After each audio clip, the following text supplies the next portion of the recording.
You're watching Euronews Tonight. I'm Mariam Zadi, and these are the headlines this hour. Another day of trying to get people out of the besieged city of Mariupol, as reports say Russian forces have stepped up attacks. Hungary denies reports that it had received prior warning about Russia's invasion of Ukraine. President Biden calls the leaked document that shows the US Supreme Court may overturn abortion rights radical and says it puts a whole range of rights in jeopardy. And Liverpool take on Villarreal in the first of the Champions League semi-final second legs tonight. Good evening. Efforts to evacuate civilians from Ukraine's besieged port city of Mariupol are ongoing, despite reports that Russian forces have stepped up attacks in the area. Ukrainian troops holed up in the Azovstal steelworks plant claim Moscow is attacking the site with all kinds of weapons in an attempt to capture the last Ukrainian stronghold in the city. That's despite reports that many civilians, including dozens of children, remain trapped in a network of tunnels that run below the plant. Mariupol's mayor says that 100,000 civilians are still living in the city, which is now occupied by Russian forces. The UN and Red Cross have confirmed that over 100 civilians have been successfully evacuated from Mariupol. The ICRC says a convoy of buses, ambulances and private vehicles arrived in the city of Zaporizhia on Tuesday. Families, young children and the wounded were among those greeted by aid workers. Some described the horrors they witnessed at the hands of Russian forces. We are so tired and I can't talk. I'm not feeling well after so many attacks and 2 days on the road. They started bombing us from one side and the other, and we found ourselves in the middle. And that was it, every day and night, non-stop. Completely burnt, completely destroyed by bombing. Why this war? Who needs this war? My neighbours have died, the people who I was born with and grew up with. I lived in their house. Do you understand how serious it is? Children died. Dead bodies are scattered in the streets and no one went there to remove them. The head of the Red Cross in Ukraine spoke about the psychological trauma experienced by those trapped underground in the Azovstal plant. Take a look. Spending so many days and nights in a bunker without being able to go out, fearing that your life may end within seconds. I can just imagine the traumatized, how people can be traumatized. And you have seen there were young kids there, there were women, there were old people. So maybe the visible suffering is not something that we can see, or the invisible suffering is much bigger than what we can see when we see them like that. And as revelations of suffering continue to emerge, Prime Minister Boris Johnson addressed the Ukraine Parliament, telling lawmakers that Ukraine will win in the war against Russia. Johnson praised the Ukrainian people's courage and resilience in the face of Russian aggression. Richard Cady reports. British Prime Minister Boris Johnson told Ukraine's MPs that their country has achieved the greatest feat of arms of the 21st century by repelling Russia's attempts to capture Kyiv. He also announced a new package of military aid worth £300 million.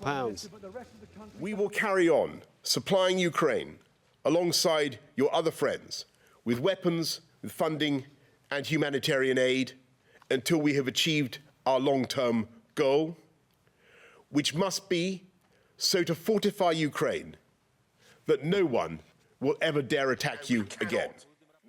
The military aid to be sent to Ukraine in the coming weeks will include electronic warfare equipment, a counter-battery radar system, GPS jammers and night vision devices. It's a conflict that has no moral ambiguities or grey areas. This is about the right of Ukrainians to protect themselves against Putin's violent and murderous aggression. It's about Ukraine's right to independence and national self-determination against Putin's deranged imperialist revanchism. Speaking to Ukraine's parliament in Kyiv, Johnson said the West had been too slow to grasp what was really happening when Russia seized Crimea in 2014, and that mistake must not happen again. Richard Cady, Euronews.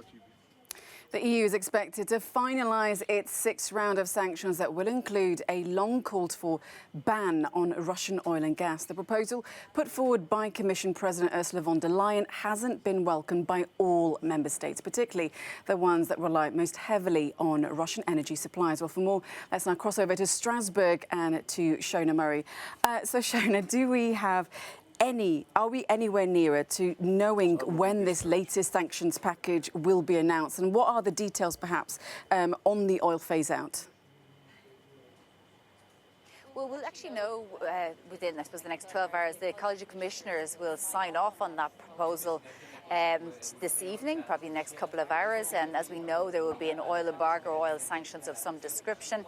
That'll be sent to the EU member states tomorrow for discussion by EU ambassadors. All 27 member states have to agree before this package is proposed and actually is triggered. So it's a bit of a way to go yet, but I know that the Commission will be signing off on it shortly. But I'm joined now by Rio Teres, who's an Estonian MEP and a former general in the Estonian army. Rio, first of all, finally, we're getting to the point where there's oil embargoes. How much will that affect the Russian military? Well, I think the Russian war in Ukraine is financed by European countries right now, and the full embargo of oil and gas is absolutely necessary, and the oil is one step. But I would call the heads of state to really put more sanctions, because the gas is as important as the oil.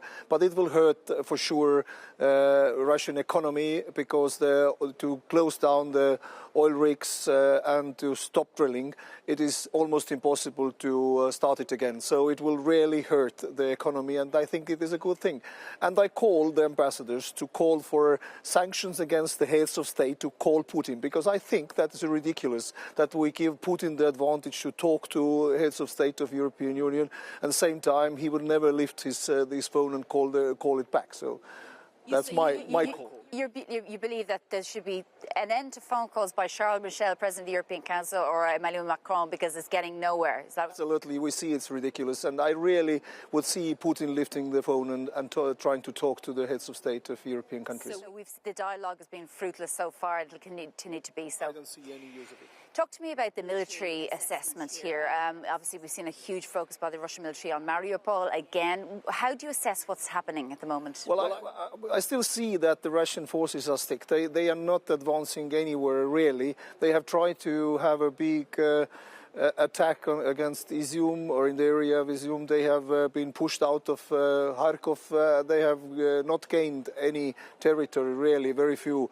So I don't see that the big offensive is successful, and I don't see reserves. So I think now we should think and look what is happening to Russian army in the coming days. So when you say you don't see reserves, are you saying that you have a depleted army here? Well, if they are not able to succeed with their offensive, that means they didn't have enough resources, and I think it talks about they don't have enough weapons, or they don't have enough people, or both. So what should be the next phase then for the Ukrainian army to try to drive Russia out? The first wait until their armament, which is promised by the European countries and others, like-minded nations, to Ukraine, arrives in Ukraine, and then to start to gain their territory back. So you're confident with how the Ukrainian army is managing this? Well, I really do hope that their weaponry reaches their front line, goes to the east. I know Russians try to make it impossible by attacking the transport and logistic lines, but I see that is the way. Okay, Rio Teres, thank you very much for joining us in the studio. Okay, Shona, thanks for the latest updates from the Strasbourg plenary. Thank you so much. Okay, well, protests are growing across the US after a leaked Supreme Court document revealed millions of women could lose their legal right to abortion. A draft paper published by Politico says the top court could be poised to overturn the 1973 decision in Roe v. Wade that legalized abortion. A decision to strike down the ruling would allow individual states to ban access to the procedure. President Biden has slammed what he called the radical draft, saying it puts a whole range of rights at risk. Well, let's now cross over to our reporter, Ray Suarez, who's in Washington, D.C.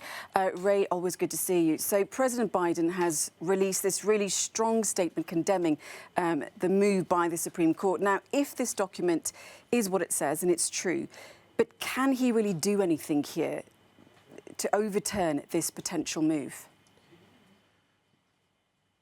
What he can do with his Democratic allies on Capitol Hill here in Washington is draft a law that would protect the rights that are enshrined in the Roe v. Wade decision from the early 70s. You know, the Supreme Court only becomes a big issue in this country when the legislature doesn't act. The court moves into a vacuum created by the absence of laws and says, here's what the existing laws mean. Joe Biden is calling on his allies to draft a law. The Democrats currently control the House of Representatives. They control, by a sliver, the United States Senate and the White House. So it's really ball in Democrats' court at this point to sharpen the debate as it stands in advance of November's midterm elections. A big, big battle. I don't want to minimize how difficult it would be to pass a law protecting the right to abortion, but that's really the state of play right now. And Ray, the leaking of this document itself, I mean, just by itself, it's absolute dynamite. Nothing like this has ever been seen before, has it? It's hard to exaggerate just how out of order this is. Part of the power of the Supreme Court in this country comes from its mysteriousness, from the inability of the public to read or predict outcomes of cases until the court speaks. It's bound by tradition. It's bound by being removed from the day-to-day of nasty American politics. The court gave away a little bit of that mystery when it became a leaking institution, just like elected officials sometimes leak confidential documents and reporters get their hands on them, in this case the website Politico, with the bombshell of this draft opinion. Now, the opinion is not final, the final vote is not known, but it looks like this is the strongest signal yet that Roe v. Wade, which has been at the heart of American conflict over politics in this country for half a century, is about to go down. OK, Ray Suarez, thanks for analysing that potential shift on abortion in the US for us. Thank you so much. Now, Hungary has denied media reports that it had been warned by Russia about the planned invasion of Ukraine. Let's find out more from Matthew in the queue. Matthew? Mariam, Hungary has come under fire, even from its own allies in the European Union, over its stance on the war in Ukraine. So far, Budapest has voted in favour of sanctions packages against Moscow, but it has stood firm against any measures on Russian energy imports upon which the country relies. And now there have been claims that Hungary had been aware about the invasion of Ukraine even before it began. Local media in Ukraine quoting a senior Kyiv official suggesting that not only did Hungary know about the invasion beforehand, but that Hungary had also allegedly been planning to annex Transcarpathia, a region in western Ukraine home to around 140,000 ethnic Hungarians. As you can imagine, these reports generated a lot of reaction online, but the Hungarian government has been quick to dismiss these allegations as fake news. The Prime Minister's spokesperson Zoltán Kovács said on Twitter that these rumours had come in retaliation after Hungary refused to send weapons to Ukraine. He wrote here that while we understand that Ukraine does not welcome our decision, spreading fake news and coming up with lies will not change our position. Of course, Marianne, this is not the first time that Hungary has clashed with Ukraine or even the European Union since Russia launched its invasion on February the 24th. And it seems likely that these tensions are going to remain, even as the EU tries to maintain a united stance with its sanctions on Russia. OK, Matthew, thank you. Now, on Press Freedom Day, Reporters Without Borders has released its annual World Press Freedom Index. Its findings show an even bigger gap in polarised opinions and spread of disinformation being amplified on social media. Jean Cavalier, head of Eastern Europe and Central Asia desk at Reporters Without Borders, joins me now to discuss the report in more detail. Jean Cavalier, thanks for being with us on the programme tonight. So, are we seeing then a deterioration of press freedom globally? You list polarisation and opinion media as factors. Take us through the factors and divisions that you are seeing. Yes, we've seen a global deterioration. The press freedom situation is classified as very bad in a record number of 28 countries this year out of 180. Several countries drop in the index, like Myanmar, where the coup d'etat set press freedom back by 10 years, or in the EU, in Greece, especially because of unresolved murder of an investigative journalist. The ranking, as you've said, also highlights the disastrous effects of news and information chaos, the effects of a globalized and unregulated online information space that encourages fake news and propaganda. Of course, the invasion of Ukraine by Russia at the end of February reflects this process, as the physical conflict was preceded by a propaganda war. So let's pick up on that. You mentioned the propaganda and Russia. They've also had a crackdown on so-called fake news. So has the war in Ukraine then really eroded press freedom in Russia? And can we ever see it coming back or getting better? Unfortunately, I doubt it. Not in the next months.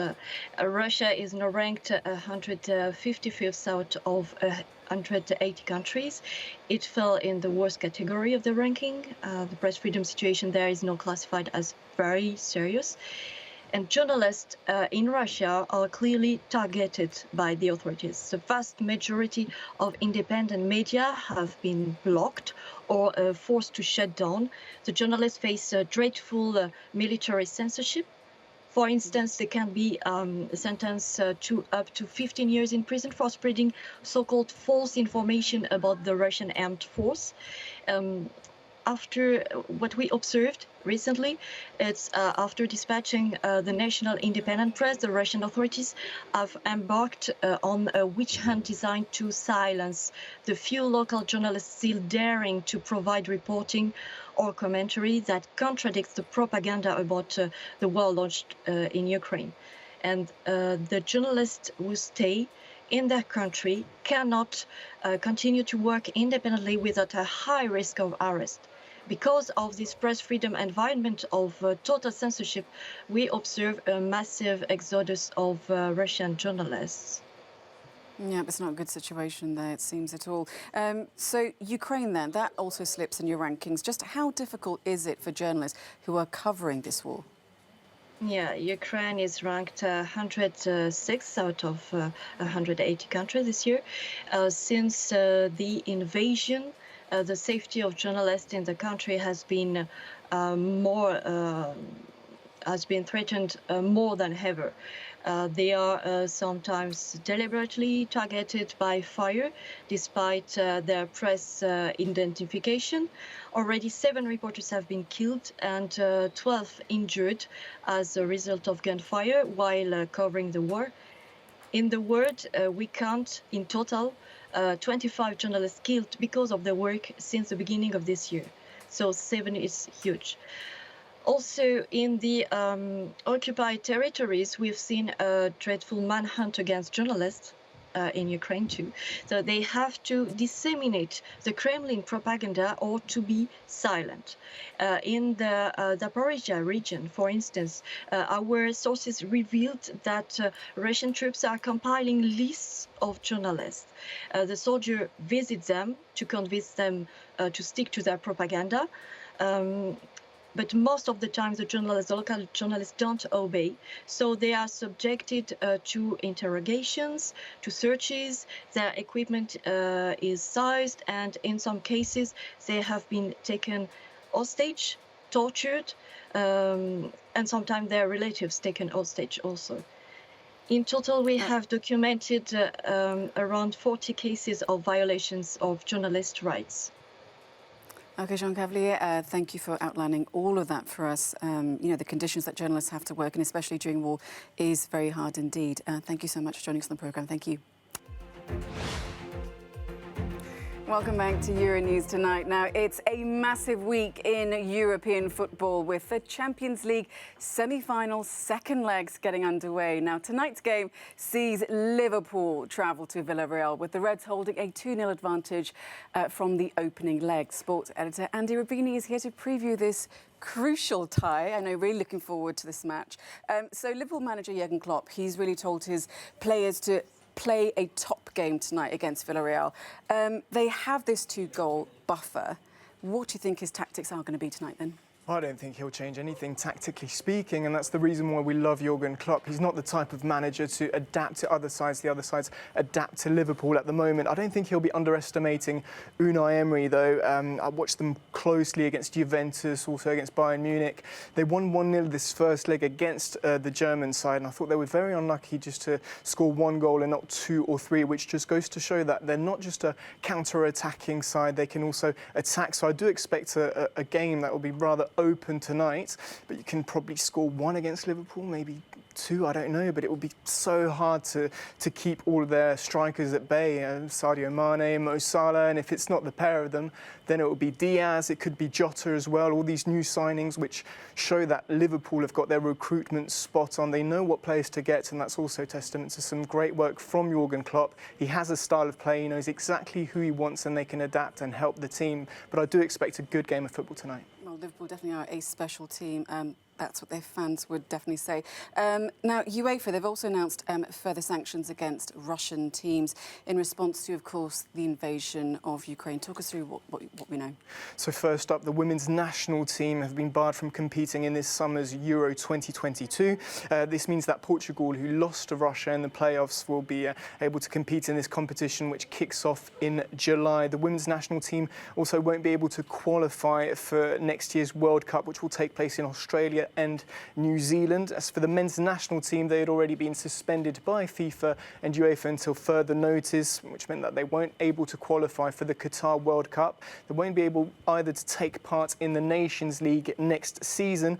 Russia had also made a bid to host Euro 2028 and Euro 2032. At the time, the UK Prime Minister Boris Johnson said that that Russia's interest was beyond satire and beyond comprehension. Finally, UEFA have made it clear that this bid was ineligible. Russian clubs will also be banned from UEFA competitions next season, which means no Champions League, no Europa League, no Europa Conference League. This means that Scotland, thanks to their coefficients ranking, will now receive a guaranteed spot in the Champions League. Celtic seem to be the beneficiaries of this, as they currently lead Rangers by 6 points in the standings. Yeah, definitely strong steps have been taken against Russia for the invasion of Ukraine. Andy Rubini, thank you as always, and hopefully you'll be back tomorrow to tell us all about how Liverpool did. Thank you. OK, well, that's it for us tonight. From myself and the team, thanks for watching. Take care. Bye-bye.